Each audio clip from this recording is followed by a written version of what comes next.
Larkin's mercantile smelled of coffee and new cotton stacked by the window. Lenora Quinn had counted her coins twice already. She stood at the fabric counter, a bolt of pale green gingham pulled forward under her hand, the kind a farm wife bought for a Sunday dress. She needed a little over 3 yards, enough that Pearl could finally stand up straight in a dress that wasn't taken in at the shoulders and let down twice at the hem. Pearl stood beside her, 7, in the gray wool dress that had done that work already, sleeves too short, the hem let out as far as it would go. She kept her eyes on the gingham like it might vanish if she looked away. 3.5 yards, Mr. Larkin, Lenora said, setting her coins down one at a time. The bell rang before Larkin finished cutting. Beatrice Holloway came in first, trailing a woman Lenora didn't know by name, both in coats that cost more than Lenora spent on food in a month. Beatrice's eyes went to the gingham, then to the girl watching it. "That's a fine color.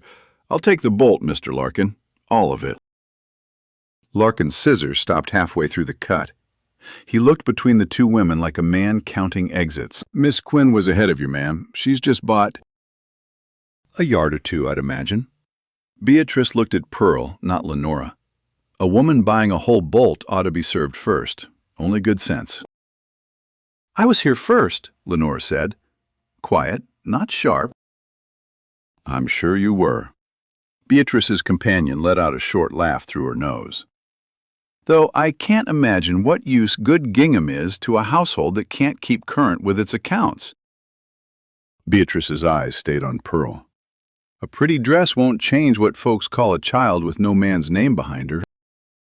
Pearl's hand found the folds of Lenora's skirt and held on. Lenora reached to slide her folded cloth back across the counter. She would not argue over 3 yards in front of her daughter, when a man's voice came from behind them, unhurried. "Who chose that fabric first?" Larkin straightened, relief plain on his face. "Miss Quinn did, Mr. Barrett." Gideon Barrett had come in during the argument, hat still on, looking less at Beatrice than at the bolt itself, like he was working out a sum. "I understood you to say whoever buys more ought to be served first." "That's simply how business is done, Mr. Barrett." "Then wrap whatever's left on that bolt for me, Mr. Larkin. All of it." He didn't raise his voice. "Then, by her rule, I come first." Beatrice's mouth opened and found nothing to say. Larkin measured what remained and wrapped it without being asked twice, visibly relieved to have a rule to hide behind. Beatrice turned on her heel, her companion half a step behind, and the bell rang hard as the door swung shut. Gideon paid, took his parcel, and stepped out without a glance back. Lenora let out a breath she hadn't known she was holding, paid for her own cloth, and took Pearl's hand outside. Gideon was untying his horse. "You didn't have to do that." "Didn't do it for you." He checked the cinch. "She said whoever bought more got served first. I only bought more." It wasn't quite true, and they both knew it, close enough that neither needed to say more. Pearl tugged her mother's sleeve. "Mama, is 3 yards enough for the whole birthday dress?" "Pearl?" Lenora's face went warm. Gideon's eyes moved from the girl to the parcel under his arm, and something in his face settled, like a question had just answered itself. He pulled a length of the same gingham loose from his parcel, more than one small girl's dress would need, and held it out. "For the child, and whatever's left, for yourself. I bought more than I needed. No sense letting good cloth sit in a wagon." Lenora looked at the cloth, then at him. "I don't take charity, Mr. Barrett." "Good. I'm not offering any. I'm offering you the leftover of a bad bargain." He swung up onto his horse, touched his hat toward Pearl, nothing more, and turned up the street. Lenora stood there with more gingham than she knew what to do with. Pearl looked up at her, and for the first time that morning, she wasn't watching the cloth. She was watching her mother's face. Stick around. Lenora's story is just getting started, and there's a Kansas winter coming that's going to test her in ways she doesn't see yet. If you enjoy long, honest stories about the people who built the frontier, hit subscribe before we dive in. Word travels fast in a town that size. 3 days after the mercantile, Larkin mentioned it while weighing out flour. The new man at the old cutler place was looking for someone to run his kitchen. Cook for a dozen hired hands, keep the wash going, mind the house. Fair wages, he said. He didn't say Gideon Barrett's name. He didn't need to. Lenora turned it over for 2 days before she let herself want it. The cutler place sat on the far side of town, a good hour's ride past the last fence line she knew. Taking the position meant living there most of the week, sleeping under another man's roof, seeing her own patch of ground only when the work allowed it. It also meant wages steady enough to chip away at what she owed Horace Holloway before the next note came due. She sat with a ledger that night after Pearl was asleep, the way she did most nights, and let herself think all the way through it once. The money she'd saved before Pearl was born, 3 years of egg money and sewing work, enough once to buy the North 40 outright, had gone with the man who'd promised to marry her. Taken nearly to the last dollar the same week he rode out of the county for good. What he'd left her was a daughter whose name would carry only her own from then on, and not enough put by to carry the homestead through the following season. She'd borrowed from Horace Holloway to make up the difference, because there had been no one else to borrow from. She'd been paying on it since. She walked to the Talbot place with Pearl that Sunday, found Amos mending a hinge on the chicken coop and Eliza up to her elbows in a washtub, and told them what she was considering. Eliza wiped her hands on her apron before she spoke. "Then let us keep an eye on your ground while you're gone." It wasn't charity, and Eliza made sure Lenora understood that before she could refuse it. The Talbots would tend the garden and the 15 trees, keep the coop fed, and in return, take the larger share of whatever came off the place that season. Lenora would keep enough for her own table and Pearl's, and the rest could wait in the cellar until she had time for it herself. "You'll come back Sundays," Eliza said, not a question. "Sundays," Lenora agreed, "when the work allows." She sent word to the cutler place the next morning. Barrett's reply came back within the day, short, businesslike, naming a wage that made her read it twice. She and Pearl arrived the following week with what they could carry in one wagon. The house sat low and square behind a stand of cottonwoods, hayfields running pale gold in every direction. And past the barns, half hidden by a rise in the land, rows and rows of apple trees she hadn't been told about and hadn't expected. Pearl turned 8 that first week of June, and Lenora finished the green gingham dress the night before by lamplight, after the last of the supper dishes were done. Sleeves that would let out, a hem cut generous for growing. Pearl wore it to breakfast the next morning and refused to take it off until bath night. Gideon noticed it in passing, the way he noticed most things, without making a show of noticing. "So the bad bargain found a use," he said. "Mama made it," Pearl told him, spinning once so the skirt would move. "Your mother does good work." He said it plainly, the way he said everything, and went on toward the barn. But Lenora heard it, and something in her sat a little straighter for the rest of that day than the compliment alone should have accounted for. The work at the Barrett place settled into a rhythm inside the first week. Bread by dawn, wash on Mondays, supper for 12 men who ate like the day's labor demanded it, because it did. Lenora kept her head down and did the parts of the job nobody had to explain to her twice. But she'd grown up on this kind of ground, and her eyes went where they always went, whether anyone asked them to or not. The orchard sat behind the barns on a low rise, several hundred trees by her count, planted closer together than she'd have set them, canopies tangled where they should have had room to breathe. Some rows looked untouched for 2 or 3 seasons running. Others had been cut back hard and wrong, leaving stubs that would never carry fruit worth picking. She said nothing about it for the first 2 weeks. Then, one morning, she found Silas Mercer arguing with a hired man about where to run a drainage ditch along the orchard's lower edge. The same low ground, she noticed, where the grass stayed dark and wet longest after rain.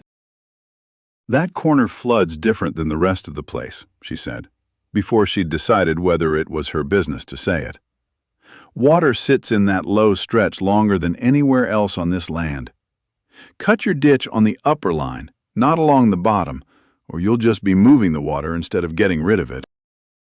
Silas looked at her the way a man looks at a mule that's spoken. "You know this ground, do you?" "I know ground like it. Grew up working land like this, same county." A kitchen girl telling me how to drain a field. "Hear her out, Silas," Gideon said, not looking up from the ledger he was working through on the porch rail. He didn't say it kindly. He said it the way a man settles an argument he has no patience for. Silas didn't hear her out. Not that morning. But 3 days later, after the first hard rain, the ditch he'd dug ran exactly where she'd said it would flood. And he stood over it a long while before he said anything to anybody. "There's a block on the east side," he told her the following week, not quite looking at her. 30 trees, maybe less, overgrown past sense. "You want to say you know orchards, you can have that one. Nobody else wants it anyway." It wasn't trust. It was a test, with low enough stakes that her failing it wouldn't cost him anything. Lenora took it. That same week, she found Pearl crouched by the corral fence, watching a spotted calf through the rails, and Gideon crossing the yard with a coil of rope over one shoulder. "Stand back from the rails," he said, not unkindly, and set 2 fingers against the top board to show her where. "Calf kicks before it thinks. Watch from here, you'll see just as much." Pearl moved back exactly as far as he'd shown her. Gideon didn't linger, didn't smile, didn't make a scene of it, just walked on toward the barn, coil of rope swinging. But Pearl stayed at the fence a long while after, watching the calf from precisely the spot he'd marked for her. The east block gave her exactly what Silas expected at first. Nothing worth bragging about, nothing to complain of either. Then she pruned it. She'd learned pruning on 20 trees behind her own cabin, cutting hard when a tree looked crowded, trusting that hard cuts made for strong wood the following spring. She worked the east block the same way, cut back what looked overgrown, opened canopies she thought were fighting each other for light, took more wood than she'd meant to off 3 of the oldest trees. 2 weeks later, those 3 trees had gone gray at the tips, leaves curling. New growth thin and pale where it should have come in green and thick. Silas walked the row with her in silence before he spoke. "That's the difference between 20 trees and 300, he said. "A tree on land you've known your whole life forgives you things a tree on land you don't know won't." He didn't say it cruelly. That made it worse. Lenora went home that Sunday with the failure sitting heavy in her chest, and found Amos in his own orchard, running a thumb along a branch the way he had every Sunday of her childhood. "3 of Barrett's trees are dying," she told him. "I pruned wrong." Amos didn't ask which trees, or how hard she'd cut. He crouched at the base of one of his own trees instead, and pressed 2 fingers into the soil near the trunk. "What's this tree standing on?" he asked. "Amos, I'm talking about pruning." "I know what you're talking about. Answer the question." She thought about the east block, the low corner where those 3 trees stood, closer to the fence line, where the ground stayed dark longer after rain. She'd looked at the branches above the soil and never once thought about what was happening below it. "They're on wet ground," she said slowly. "Wetter than the rest of that block. And you cut into wood that was already struggling to breathe through soaked roots." Amos straightened, wiping his hand on his trousers. "You didn't kill those trees with your shears, Nora. You just made it harder for them to hide that they were already dying." She rode back to the Barrett place before dawn Monday and stood a long time at the base of those 3 trees, looking down instead of up. She loosened the packed soil around the roots where standing water had settled it hard. She stopped cutting anything at all until she understood what was under her feet, not just what was over her head. 2 of the 3 trees came back that season. The 3rd didn't. Silas never mentioned the loss again, one way or the other. But he stopped assigning her only the block nobody wanted. By midsummer, the orchard looked like a place someone was paying attention to. Not transformed, Lenora wasn't foolish enough to call it that, but the crowded rows had room to breathe now. The drainage held where it used to pool, and the fruit set was heavier than the trees had carried in years, by Silas's own account. He started asking her opinion before he made a decision, not after. "Nora, what do you think? Cut that row back before frost or leave it?" he'd say, and wait for her answer the way he waited for weather reports, like it was information he needed rather than a courtesy he was extending. She kept notes now, block by block, in a ledger Gideon had given her without comment. Which trees had recovered, which hadn't. Where the water sat longest after rain. Silas read the notes some evenings, said nothing about them, and kept reading them anyway. One evening in August, Gideon and Silas sat over the orchard ledger after supper, working through which blocks to prune before frost. Lenora was clearing the table when Gideon looked up. "Leave those," he said. "Sit down. I need your numbers on the east block." She sat. It was the first time anyone at that table had asked for her numbers rather than her cooking, and she noticed the difference the way she noticed weather, quietly, with more attention than she let show. She gave him the numbers. He wrote them down without comment, the same as he wrote down anything else worth keeping. It was Gideon, that same month, who mentioned, offhand, the way he mentioned most things that mattered to him, that Pearl's shoe sole had come loose at the corral fence. 2 days later, a cobbler passing through on his way to town left a repaired pair on the porch, charged to the house before Lenora had said a word about it. "Can't have a child slipping underfoot around horses," he said when she asked. He said it like a safety matter, plain and settled. Lenora let him believe she hadn't noticed it wasn't. It was Silas, in turn, who taught her the part of the work she hadn't known she was missing. "You can know every tree on this place," he told her one evening, laying out the week's labor on a scrap of paper. "Which men went where, which jobs waited on which others, what got done before the weather turned. Doesn't matter a lick if you can't get 4 men in a wagon to the right block on the right morning." He showed her how he built the schedule. Hay first, always, because hay didn't wait. Orchard work fitted into the gaps a good foreman left on purpose. He showed her how to read which men worked faster in pairs and which slowed each other down. She wrote none of it in her orchard ledger. She started a second one instead. She went into town in September for salt and thread, and it took less than an hour for the day to sour. She heard it before she saw them. Beatrice Holloway's voice, pitched just loud enough to carry, talking to a woman outside the dry goods store. "Working her way into that Barrett house is what I hear. Some women can turn disgrace into sympathy if they wear it quietly enough, and this one's worn it very quietly indeed." Lenora kept walking. She had learned, over a lifetime in this town, that turning around only fed it. Horace Holloway caught her outside the bank before she'd made it back to the wagon, hat in hand, voice pleasant in the particular way that meant business. "Miss Quinn, I trust the position at the Barrett place is treating you well." He didn't wait for an answer. "Your note comes due the 15th of next month. I'd hate to see you caught short again, given your circumstances." "I haven't missed a payment yet, Mr. Holloway." "No," he agreed. "Not yet." He said it the way a man says something he intends to remember saying, later, if the occasion should call for it. She drove the wagon back to the Barrett place with her jaw tight and her eyes dry, because crying over Beatrice Holloway's opinion of her would have meant giving the woman something she hadn't earned. Silas found her an hour later, still yoking the team harder than the work required. He didn't ask what had happened in town. He'd lived long enough near small towns to know the shape of a bad afternoon without needing the particulars. "Whatever they're saying," he said, "the trees don't care." It wasn't comfort, exactly, but it was the closest thing to it he knew how to offer, and Lenora understood that well enough to let it be enough. By December, the place looked as ready for winter as anyone knew how to make it.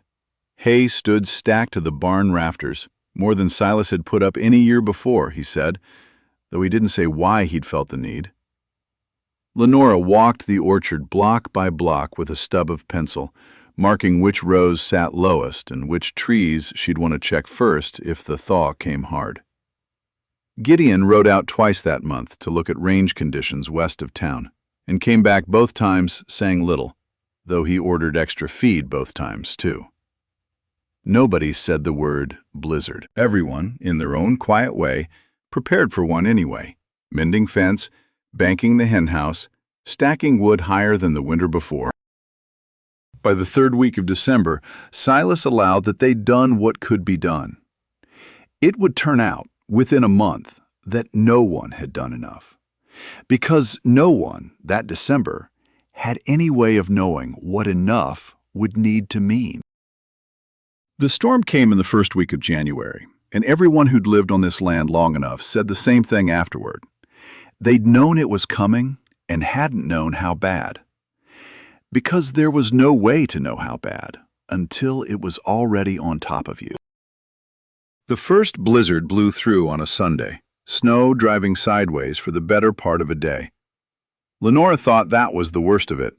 3 days later, a second storm came in behind the first, and this one didn't let up. Word reached the Barrett place on the fourth day, carried by a rider half frozen in the saddle. The range herd out west had been caught in open country when the second storm hit. Cattle drifting for miles with the wind, piling up against fence lines, going down in the snow and not getting up. Gideon read the message twice, standing in the kitchen doorway with snow still melting off his coat, and didn't say anything for a long moment. "How bad?" Silas said. It wasn't a question so much as a man bracing for the answer. "Bad enough that I need every man who can ride." Gideon folded the paper. "We leave within the hour."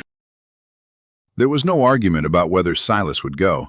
He was already pulling on his coat before Gideon finished the sentence.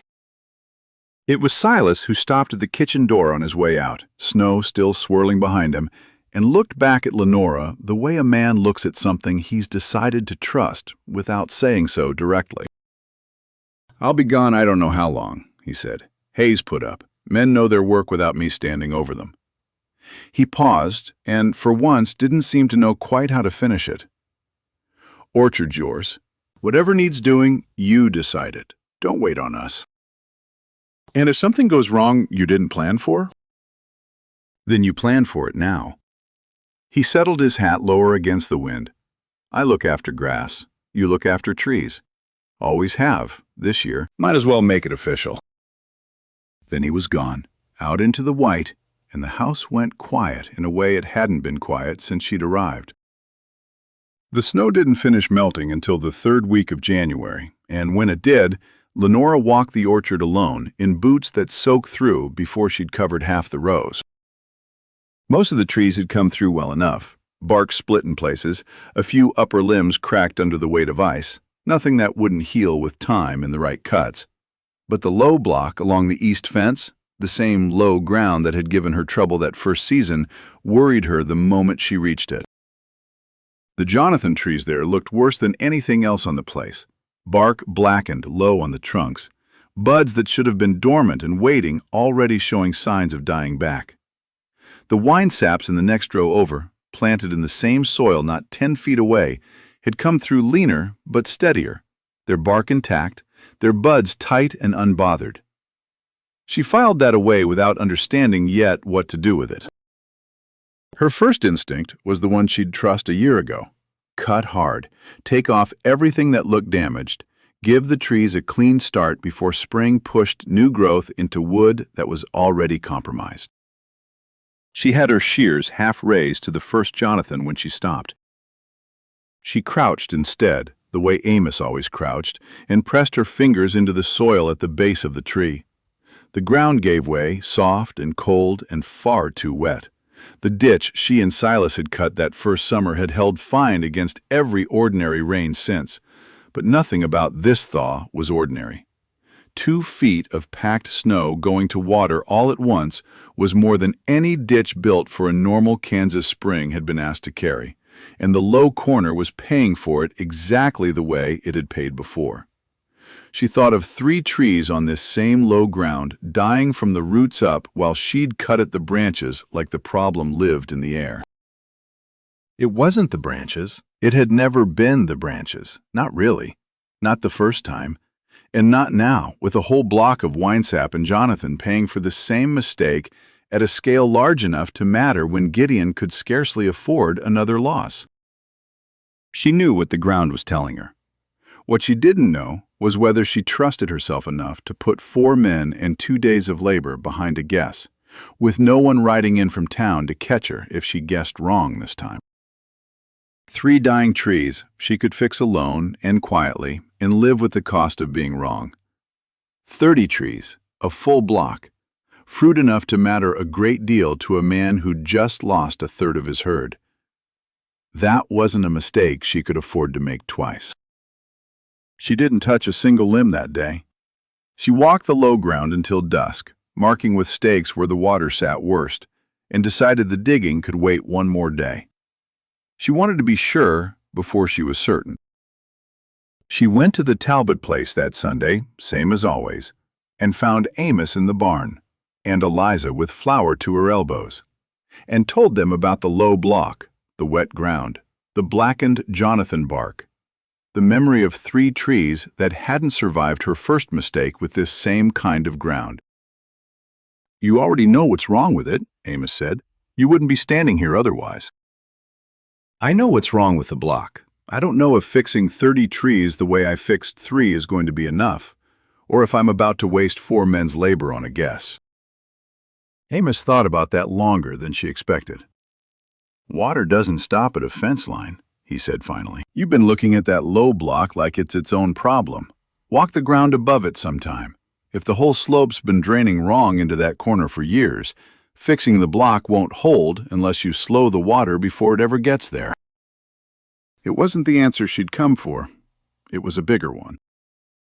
Eliza, without looking up from her bread, added the only other thing she offered that afternoon. "Whatever fruit you do lose off those trees, don't let it rot on the ground. Damaged apples still make good vinegar, and better cider than anyone in town will admit to buying." Lenora rode back Monday morning with both pieces of advice sitting alongside each other in her mind. And for the first time since Silas had ridden out, she didn't feel like she was guessing alone. She laid out the work the way Silas had taught her that summer, not by what needed doing first, but by which men worked best together, which jobs could run alongside each other without one crew standing idle waiting on another. 2 men cutting shallow drainage channels along the upper slope, redirecting water before it ever reached the low block.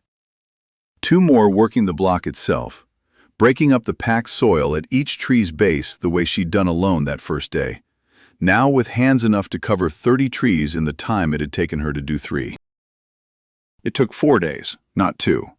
The men grumbled at the wet, cold work, and grumbled harder at taking direction from her, until the water started running where she'd told them it would, and stopped where she'd told them it would stop. She didn't know yet if it had saved the block. She wouldn't know until the trees leafed out in spring, and there was no shortcut to that kind of knowing. But the work was done right, done together, and done on time. And for now, that had to be enough.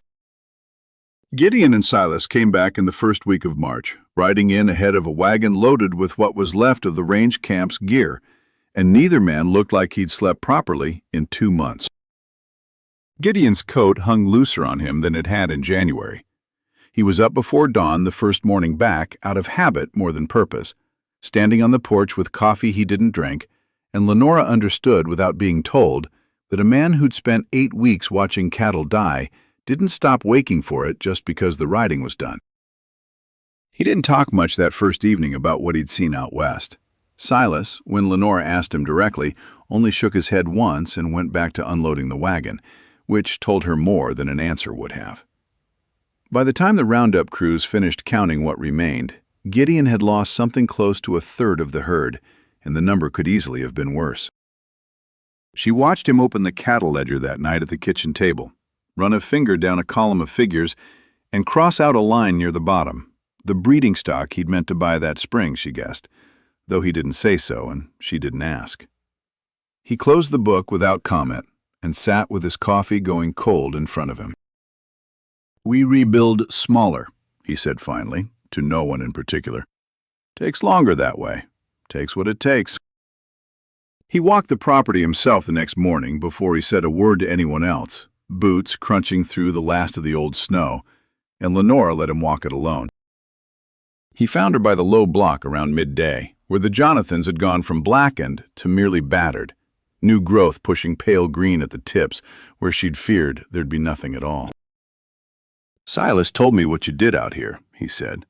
"Both what you did with the trees and what you did with his labor board. I don't know yet if it held." No. He looked down the row of trees a long moment, the ones that had survived beside the ones that hadn't. But it's standing. Hay's put up. Barns are full. Whatever comes off this ground come fall, it's more than I've got anywhere else right now. He wasn't thanking her for saving him. Nothing here was saved yet, and they both knew it. The fruit hadn't set. The block hadn't proven itself through a full season. The money hadn't come in. But for the first time since he'd bought this place, largely as a source of winter feed for the herd, Gideon Barrett looked at his orchard like it might be the thing standing between him and a very bad year. "Whatever it does come fall," he said, "I'd like you to be the one running it." It wasn't a question either. Harvest came in September, and it looked nothing like the tidy word made it sound. It looked like Lenora on a ladder before sunrise, testing apples by twist and color the way Amos had taught her, calling down which rows to start and which could wait another week. It looked like sorting tables under the barn eaves, firsts for the produce buyer in town, seconds set aside for Eliza's cider press, anything bruised or split going into barrels bound for vinegar rather than the ground. It looked like the low block, the one nobody had been certain would bear anything at all, coming in lighter than the rest of the orchard, but coming in all the same. Wine saps holding their color deep into October, the way Amos had always said a good-keeping apple should. She didn't sell everything at once. The buyer's price dropped every week more fruit came to town. So she held the best of the wine sap back in the cellar, where they'd keep clean into winter, and sold the softer, faster-ripening Jonathans first while the price still held. Eliza came twice that month to help decide what was worth the sugar and fuel to preserve and what wasn't. The bruised fruit to the press, the split fruit to the hogs. Nothing wasted that could still be turned into something worth a nickel. The storage cellar filled steadily through the month, crates stacked by variety, by grade, by the week they'd come off the trees, exactly as Lenora's ledger said they should be. Gideon came down to the cellar one evening with the account book under his arm and stood a long while reading numbers by lamplight. Hay had done what hay was for, kept the surviving herd fed through a hard spring without another dollar spent on feed he didn't have. But hay wasn't cash, and cash was the one thing the ranch needed most just now. The orchard, sold careful and slow the way Lenora had sold it, had brought in more real money in 6 weeks than anything else on the place. It wouldn't replace a third of a herd. It came closer than either of them had expected it to, and it came in dollars he could actually spend. Silas found her the next morning, checking the last of the sorting tables, and didn't make a speech of it. "Man asked me this morning who'd been running things out here while we were gone," he said. "I told him you had. Didn't feel like there was much else to say about it." He went back to his hay records after that, the same as any other morning. But he'd stopped, twice that week, to ask her which block should be pruned first come spring. Not testing her this time, just asking. The county fair fell on the second Saturday of October, and the Barrett stall sat between a beekeeper and a woman selling quilts, with crates of wine saps stacked in neat pyramids, jars of Eliza's apple butter lined up by the dozen, and a hand-lettered sign Pearl had insisted on making herself, even though half the letters leaned the wrong way. Pearl wore green gingham that day, a new dress, cut fuller through the shoulders than the one Lenora had sewn her that first June. She'd grown 2 inches since then, and the birthday dress had gone into the mending basket for good that spring.